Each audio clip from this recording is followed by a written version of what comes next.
Shalom, selamat pagi Bapak Ibu yang kasih Tuhan. Puji nama Tuhan ya. Tuhan Yesus selalu baik bagi setiap kehidupan kita. Ayo doa dulu. Tuhan, terima kasih, kami bersyukur kepadamu atas anugerah-Mu. Kami boleh memasuki hari yang baru. Terpujilah nama Tuhan Allah yang sudah membela hidup kami, yang terus-menerus memberikan kekuatan baru bagi setiap kami. Pagi hari ini Tuhan, buat kami paham bagaimana kami harus memiliki kehidupan. Terpujilah nama-Mu. Pengajaran-Mu pasti mengubahkan hidup kami.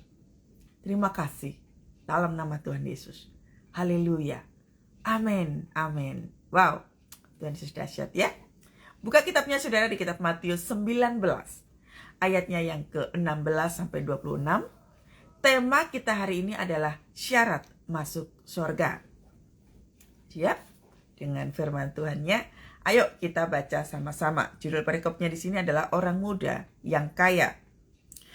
Ada seorang datang kepada Yesus dan berkata, "Guru, perbuatan baik apakah yang harus kuperbuat untuk memperoleh kehidupan yang kekal?" Jawab Yesus, "Apakah sebabnya engkau bertanya kepadaku tentang apa yang baik? Hanya satu yang baik, tetapi jikalau engkau ingin masuk ke dalam hidup, turutilah segala perintah Allah." Kata orang itu kepadanya, "Perintah yang mana?" Kata Yesus, "Jangan membunuh, jangan berzina, jangan mencuri, jangan mengucapkan saksi dusta, hormati ayah ibumu dan kasih sama manusia seperti dirimu sendiri." Kata orang muda itu kepada Yesus, "Semuanya itu telah kuturuti, apalagi yang masih kurang?" Kata Yesus kepadanya, "Jikalau engkau hendak sempurna, pergilah jualah segala milikmu dan berikanlah itu kepada orang-orang miskin. Maka engkau akan beroleh hidup harta di sorga, kemudian datanglah kemari dan ikutlah aku." Ketika orang muda itu mendengar perkataan itu, pergilah ia dengan sedih, sebab hartanya banyak. Wow, saudara, ada orang muda tanya sama Yesus, "Yesus, jadi orang baik itu yang seperti apa?" Ya gitu ya. Terus memperoleh kehidupan yang kekal itu kayak apa? Nah, di sini dikatakan, "Guru, perbuatan baik apakah yang harus kuperbuat untuk memperoleh hidup yang kekal?" Pertanyaan anak muda ini menarik. Coba kita, saudara. Kita itu kalau tanya sama Tuhan, kalau datang kepada Tuhan, apa tahu pertanyaan kita itu? Rata-rata kalau kita datang kepada Tuhan itu pasti karena kebutuhan hidup. Itu rata-rata. Tapi sebenarnya itu nggak normal. Tapi orang yang benar masuk dalam hadirat Tuhan itu adalah dia bertanya bagaimana caranya memiliki kehidupan yang kekal. Jadi Tuhan Yesus menjawabnya begini, "Apakah sebabnya engkau bertanya kepadaku tentang apa yang baik?" Ini pertanyaan bagus loh. Yesus, gimana toh untuk memperoleh hidup yang kekal itu? Nah, ini pertanyaan bagus toh. Kenapa toh kayak yang ditanyakan yang baik? Nah, apa sebabnya engkau bertanya kepadaku tentang apa yang baik? Hanya satu, S-nya besar. Hanya satu. Nah, S-nya besar. S-nya itu apa toh? Tetapi jikalau ingin masuk ke dalam hidup, turutilah segala perintah Allah. Hanya satu, S-nya yang besar. Itu artinya S itu adalah Tuhan Allah kita. Bagaimana caranya Tuhan untuk hidup yang baik itu? Hanya satu, yaitu turutilah segala perintah Allah. Coba ayat yang pertama dulu. Apakah sebabnya engkau bertanya kepadaku tentang apa yang baik? Seringkali kita itu fokusnya kepada yang penting aku jadi orang baik, gitu kan? Yang penting aku jadi orang baik. Baik banyak sekali. Nanti di ayat berikutnya akan ditunjukkan kepada Tuhan cara hidup baik. Tetapi yang baik itu hanya satu, yaitu Allah itu sendiri. Nah, untuk menuju baik, apa yang harus dilakukan?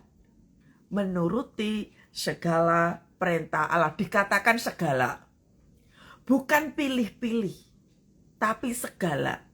Berarti perintah Tuhan di mana, saudara? Di sini. Ini perintah Tuhan di sini. Kalau Anda tidak membaca firman Tuhan, Anda tidak tahu perintah Tuhan.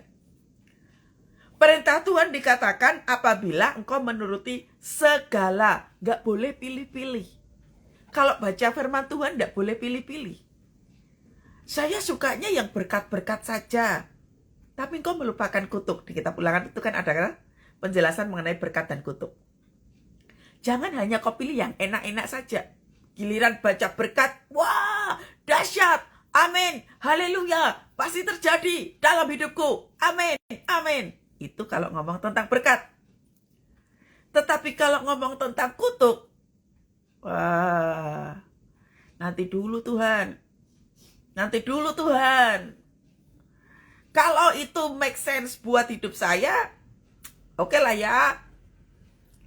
Tapi kalau, wah, itu nggak adil buat saya, nanti dulu Tuhan. Nah, ini namanya tidak menuruti segala. Tapi menuruti yang enak-enak saja. Kira-kira kalau jemaatnya kayak begini, bertumbuh nggak, saudara? Nggak, pasti nggak bertumbuh. Karena namanya pertumbuhan itu perlu proses. Namanya aja tumbuh. Pasti perlu proses. Jangan ambil enak-enaknya saja. Tapi rasa-rasanya ndak enak loh. Tiap hari, apalagi di tahun 2025, saudara, hari-hari ini tuh ya, orang DM sama saya itu ngalami kesusahan kehidupan. Itu udah masif banget DM saya itu. Sungguh orang udah nggak kuat lagi menghadapi hari esok. Saya mau beritahu, sabar dulu ya, sabar dulu. Fokusnya jangan ke situ. Pertanyaannya seperti si pemuda ini. Gimana tuh caranya memperoleh hidup yang kekal itu? Ini pertanyaan bagus sebenarnya. Makanya tadi pertanyaan saya, kita itu kalau masuk dalam hadirat Tuhan, pertanyaanmu apa? Saya mau takoni apa? Yang kita obrolkan sama Tuhan itu apa? Itu penting loh, saudara. Itu penting sekali. Karena Tuhan akan melihat kita sebagai seorang hamba yang takut atau tidak, atau seorang hamba yang hanya membutuhkan pertolongan saja. Jadi sikap hati kita datang kepada Tuhan itu dipertanyakan. Kayak si pemuda ini. Si pemuda ini kaya raya. Pertanyaan di awal udah benar. Cara hidup kekal bagaimana? Orang terima Yesus sudah benar. Terima Yesus, dibaptis, ikut ibadah, mungkin pelayanan, sudah benar. Tapi waktu menjalani kehidupan sehari-hari itu yang dipertanyakan. Karena bukan tentang sudah dibaptis, sudah terima Yesus, sudah melayani, sudah pakai kalung salib, sudah melakukan saat teduh tiap hari. Bukan itu. Yang dipertanyakan adalah cara kita hidup. Makanya kalimat Tuhan saklek banget. Turutilah segala yang diperintahkan Tuhan. Kita tidak bisa pilih-pilih perintah itu. Ya. Kata orang itu kepadanya, perintah yang mana? Nah ini.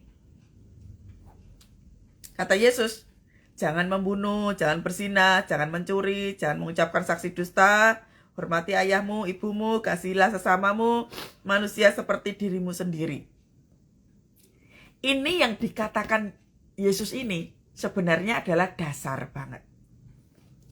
Kalau orang tidak melakukan ini, berarti kebangetan. Orang jahat melakukan ini enggak, saudara? Dikatakan kan begini, hormatilah ini, jangan bunuh, jangan berzina, jangan ini, dan lain sebagainya. Kata orang muda itu kepadanya, semuanya itu telah kuturuti. Apalagi yang kurang?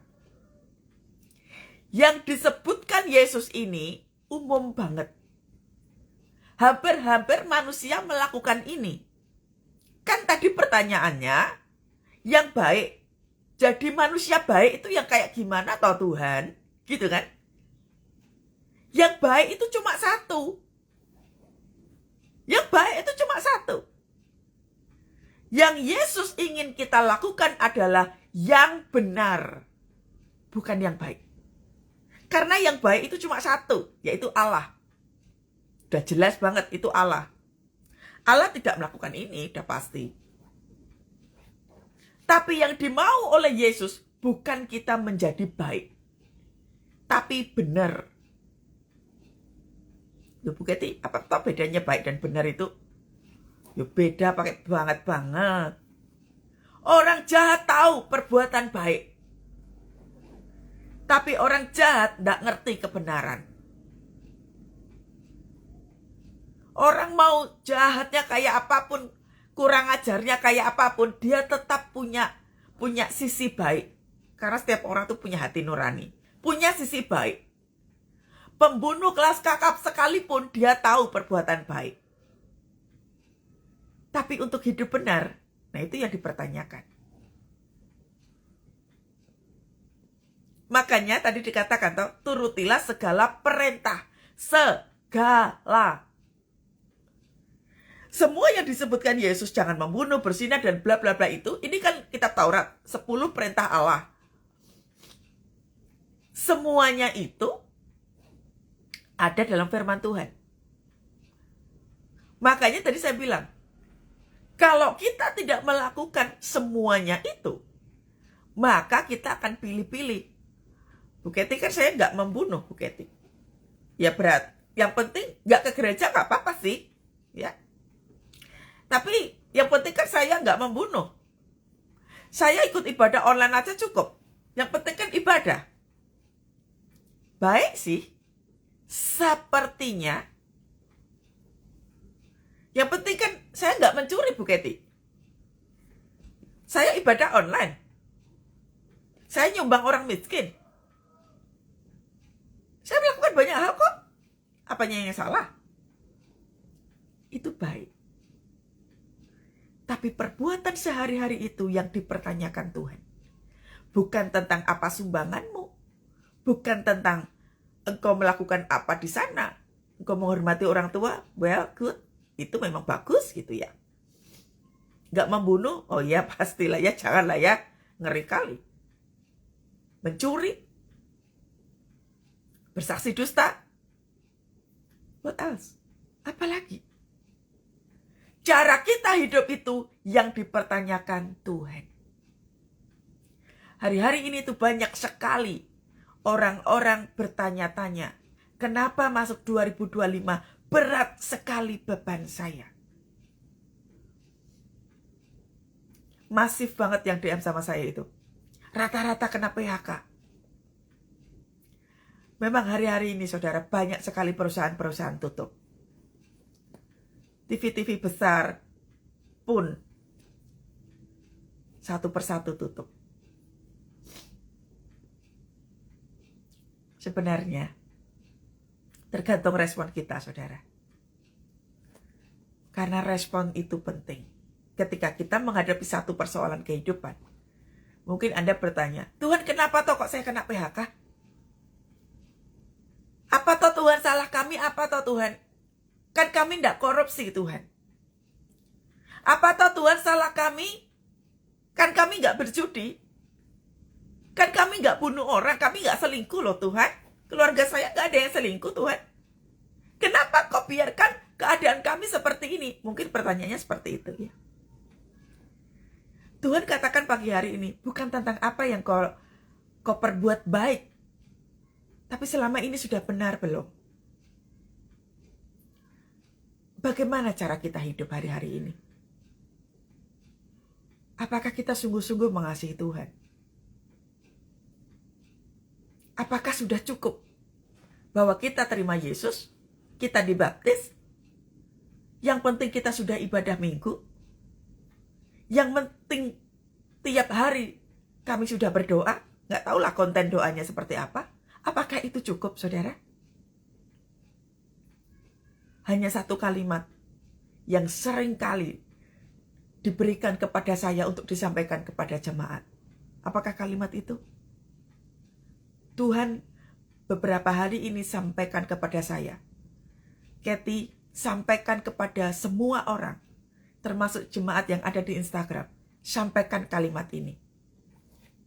Perhatikan cara kamu hidup. Saya waktu mendapat kalimat ini dari Tuhan, itu kalimat juga buat saya. Perhatikan cara kita hidup. Apakah cara kita hidup itu benar di mata Tuhan? Benar ini bukan tentang yang baik-baik tadi itu. Kan gak melakukan ini, Bu. Benar itu seperti apa? Melakukan segala perintah Tuhan. Perintah Tuhan banyak sekali di firman Tuhan. Kalau pengen tahu apa yang dilakukan oleh Yesus itu, kalau pengen tahu bagaimana caranya taat kepada perintah Tuhan itu, lihat cara Yesus tiap hari itu loh. Kita kan baca toh, di kitab Perjanjian Baru itu, semua yang dilakukan Yesus itu banyak banget. Contohlah itu, kan kita itu murid. Perhatikan ya saudara, kalau posisi hidup kita tidak sebagai seorang murid, perbuatan kita pasti banyak yang salah. Orang banyak protes, engkau belum jadi murid berarti. Engkau ingin membuat keputusan yang berdosa, engkau belum jadi murid.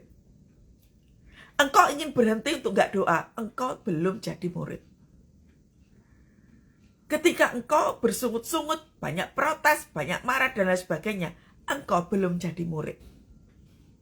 Karena seorang murid itu, dia tahu proses. Karena murid itu kan dites terus. Murid tahu proses. Murid harus belajar sebelum diproses. Murid harus menunjukkan nilai. Karena kalau murid gak punya nilai, kedepannya dia gak akan bisa dihargai oleh perusahaan manapun. Dia harus punya nilai. Tidak hanya sekedar nilai waktu belajar, tapi nilai-nilai kehidupan dia harus punya. Makanya kalimat Tuhan yang disampaikan kepada saya, juga untuk kepada Anda semua. Kalimatnya adalah, perhatikan cara kita hidup. Karena cara kita hidup itu adalah syarat masuk surga. Dengan kata lain, sekarang itu, pikirkanlah bagaimana caranya untuk masuk surga. Jangan seperti orang yang tidak kenal Tuhan. Jangan seperti orang-orang dunia yang sempit sekali cara berpikirnya. Bu, jangankan ngomong surga. Kami mau makan aja susah. Bu, pernikahan kami sudah di ujung tanduk. Udah berantakan kami punya kehidupan. Boro-boro mau ngomongin tentang surga. Karena pemikiranmu sempit, maka engkau gak mau berbicara tentang ini. Karena sekali lagi, perhatikan cara kamu hidup.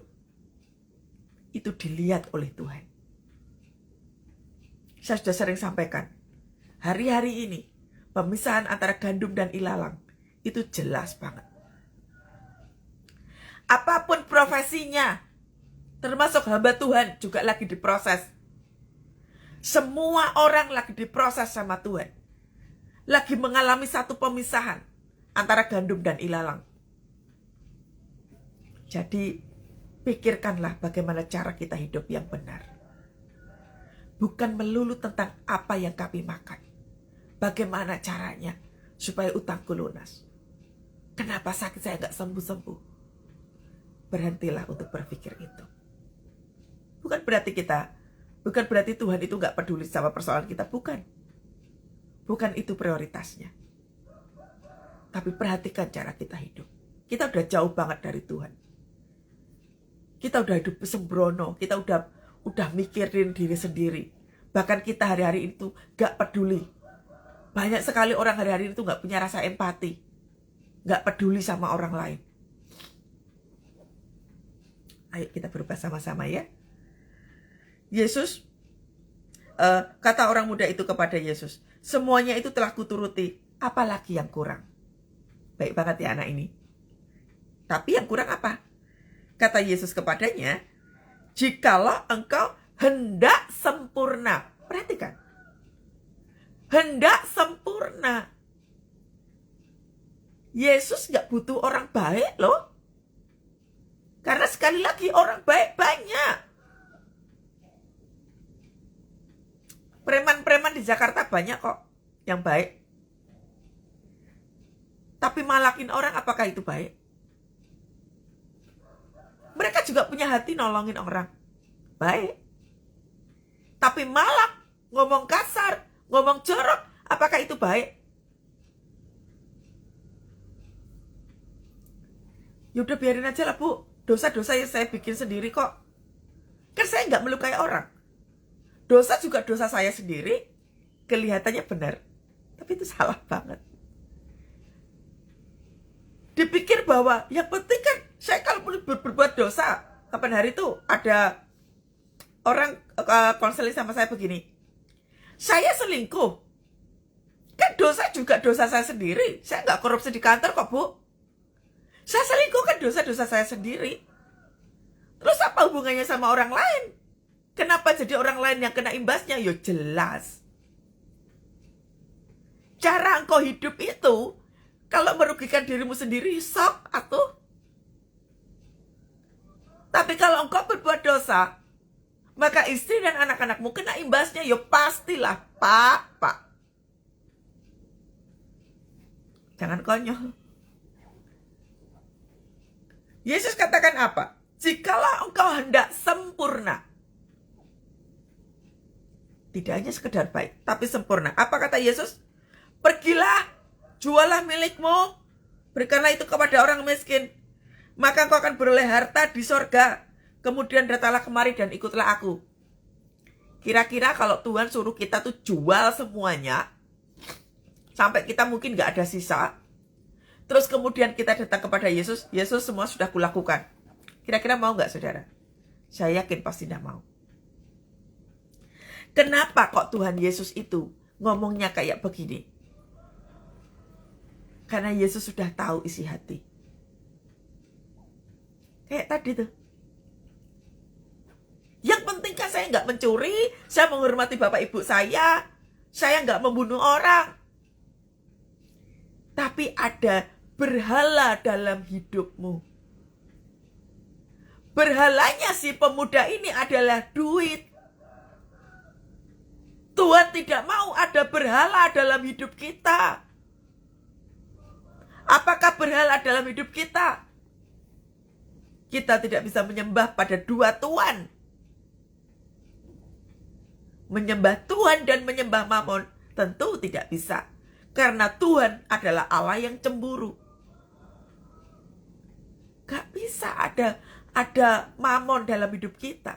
Gak bisa ada berhala dalam hidup kita. Gak bisa saudara. Tuhan pasti saklek banget. Tidak bisa.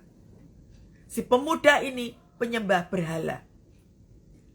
Dia katakan kepada Yesus, semua sudah saya kerjakan. Tapi Tuhan katakan, jual semuanya. Kenapa? Karena yang kau miliki itu adalah berhala. Sadar gak saudara? Terkadang kita dihabiskan sama Tuhan. Dihabiskan dalam arti tanda kutip. Karena yang kita punyai selama ini, yang kau pegang selama ini itu berhala.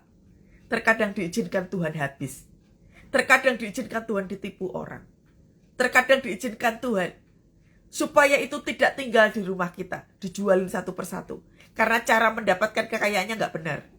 Itu sudah menjadi berhala. Tuhan mau rumah kita kudus. Tuhan mau hati kita kudus. Tuhan mau kita jadi orang jujur. Jangan menipu. Jangan menyakiti orang lain.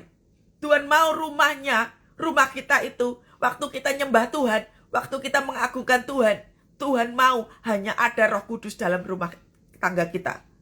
Tuhan Yesus mau hanya Roh Kudus yang hidup di dalam hati kita, nggak ada yang lain. Bukan ada barang curian, bukan ada barang yang nggak benar, cara mendapatkannya menipu orang. Tuhan tidak mau.